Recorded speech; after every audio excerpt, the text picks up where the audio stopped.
As we all know, it is nearly Easter. Now, when you follow a low-carb way of eating, this can be quite tricky, especially if you have children. So we have, I guess, not given food as a reward or as a treat to our children for quite some time now. How are you going to avoid showering your loved ones and your children with chocolate and sugary treats this season, and how are you going to avoid it yourself? What ideas have you got? Last year we did a Easter egg hunt without the Easter eggs. We used nail polish, hid them all over the yard at the bottom of the pool. Charlie had to dive down and find them, and she loved it. This year we're going to be away camping at Canyon Gorge for 5 days. We bought the kids the David Attenborough box set and a few of the reduced sugar or sugar-free little chocolate bars and some of the carob Easter eggs. So what are you going to do? How are you going to avoid the sugar hit that comes with Easter? I am going to bake some hot cross buns today. They are going to be sugar-free, gluten-free and all the rest as well. So there are options out there, and I'd love to hear yours. What are you doing this Easter to stay on track and avoid that post-Easter regret? Post your comments below. Love to hear what you're going to do.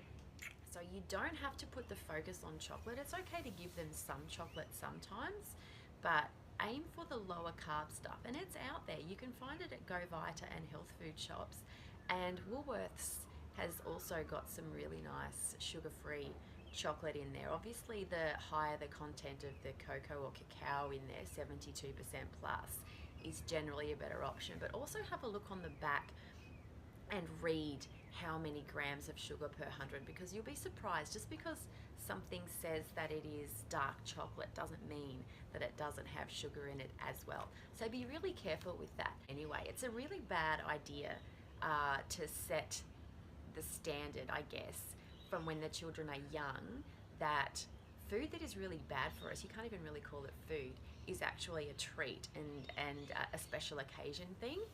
I mean, obviously it's, I guess, better to do that than to have it as everyday food, but the best option would be just to avoid it and get the children or whoever it is you're giving to understand that it's not worth it.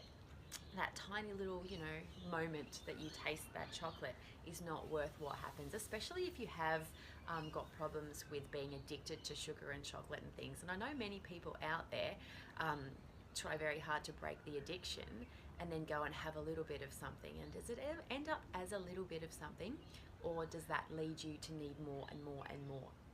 It's not a want, it's a real need. So if avoiding it altogether is the best way for you, then go ahead and do that. But for children, we need to set a good example. So think of ways that you can give them things other than chocolate this Easter. I'd love to hear your thoughts and comments about what you've got planned.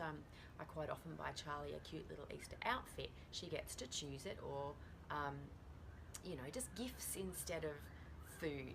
We used to, when Charlie was really little, every time we went grocery shopping, I'd buy her a Kinder Surprise because she loved it.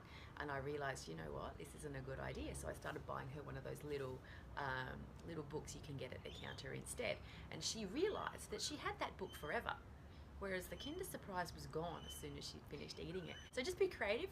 Let me know what ideas you've got this Easter. How are you going to stay away from feeling terrible and bloated and horrible after Easter this year? So put your comments below. Let me know how you're going to survive this Easter holiday period.